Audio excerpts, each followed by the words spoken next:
year. For a free brochure about Life Alert service, call now 1-800-315-2424. 1-800-315-2424. Call Life Alert now for your free brochure. 1-800-315-2424. Everybody's talking at me. My guest, John Woodstedler, Senior Fellow, Discovery Institute editor of the blog, got a letter from the Capitol. John, if people want to read your blog, what's the website for that, please? Letter from the Capitol, OL. That would be, it's a one-stop shop for me. You can get my book there and also access my Twitter page. And I'm sorry, but I missed the very end. Letter from the Capitol dot what? .com. .com. Okay, thank you very much. Or just Google Letter from the Capitol. All right, Letter from the Capitol, and you'll get it. What is your opinion? I mean, is she going to get through? Will there be a filibuster? Is he going to pick somebody else? Or she will be confirmed unless they turn up something really bad. They have the votes. She only needs 50 votes plus the vice president. And yeah, and she has a couple of Republicans. I did have their name that are going to go with her. She already has a few Republican votes. She's going to be confirmed. She's certainly qualified, and she's going to be confirmed. Yes, she's very liberal, but she is going to be confirmed.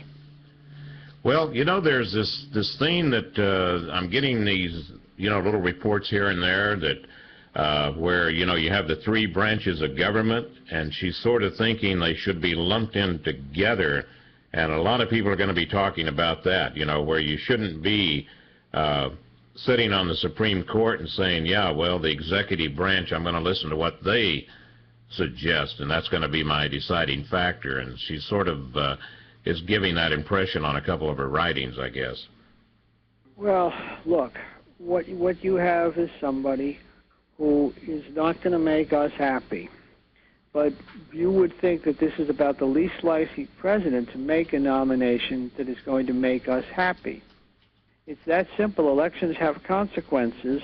And again, in deciding whether to try and stop someone, first you have to have the votes, and we really don't have them this time. And if you pick up 5, 6, the GOP picks up 5, 6, or 7 Senate seats in this next round of elections, and they can lose 5 Republicans, and they could still filibuster if they wanted to. But in doing that, you have to remember that it's a certainty that the Democrats will filibuster too. They don't like them. And the Republicans have never gotten to 60 in the Senate in the entire history of the country. Democrats, this was for a while their 8th time being at that level. So it's a situation where they have to be very careful. You filibuster somebody if it's somebody who's awful, or and is replacing somebody who is either is Kennedy or one of the 4 conservative justices. That's when you consider filibustering. Where they might do it is if, for example, Ginsburg decides to step down not next year, but steps down, let's say, in 12. Or one of the other liberals steps down in 12, and you say, all right, we're going to wait till after the election. We're not going to. That's exactly what the Democrats did with Alito's nomination in the summer of 2006.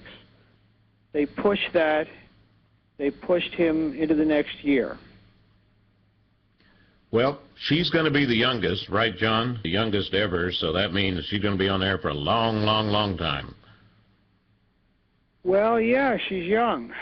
And unfortunately, let me just make sure that Alito wasn't in 2005. I just want to make sure I don't give out wrong information.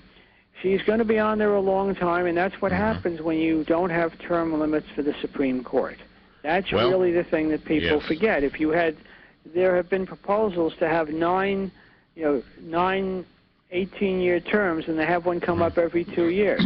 Yeah. Hey, John, we are all out of time. I certainly appreciate you coming on today. John Woodstedler. Just Google Letters from the Capitol. You can read all his... It was 2006. He wasn't held over the election. I was wrong on that. I'm sorry. 2000. No problem. He was on. All right. Well, thanks a lot, Chuck. Thanks to your audience. All right. Look forward to our next visit. Coming up next, West Vernon. We're going to take a break.